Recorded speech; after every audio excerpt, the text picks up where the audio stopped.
Donc là, vous rentrez, qu'est-ce que vous constatez? C'est qu'il y a une sonnette lumineuse. Donc une sonnette lumineuse pour les personnes qui sont atteintes de cécité ou malvoyantes. Donc, voilà. Donc à l'entrée de la porte, vous allez voir que tout l'appartement est conçu de la même manière, vous n'avez aucun seuil. Donc entièrement accessible aux personnes à mobilité réduite. On va au-delà de la réglementation PMR, il y a 0 mm de seuil. Donc tout ce qui est source de chute, on l'a éliminé. Donc là, on va rentrer dans l'appartement. Donc là, vous entrez dans la cuisine.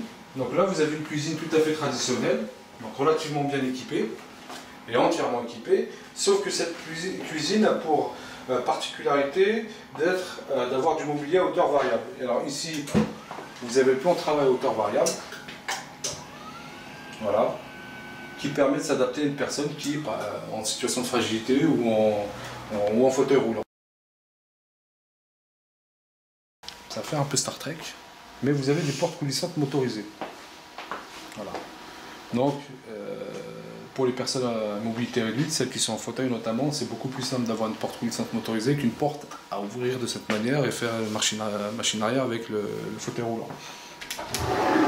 Là, vous voyez. Pourquoi elle s'ouvre beaucoup plus vite qu'elle ne se ferme?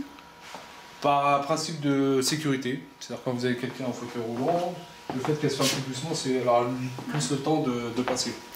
Et si jamais il y a un obstacle sur le passage de la porte, si ça s'arrête? Notamment une personne?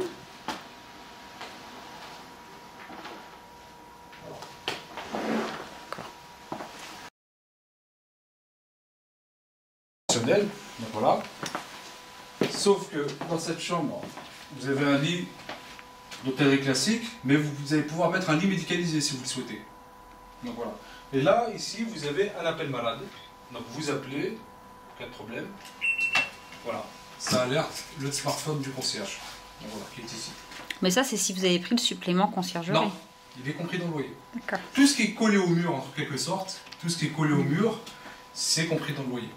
Par contre, vous avez des détecteurs de chute et prévention à la dénutrition qui sont un élément supplétif. On n'a pas tous besoin de détecteurs de chute, on n'a pas tous besoin de détecteurs d'ouverture de frigo ou de prise de poids sous le matelas. Donc voilà.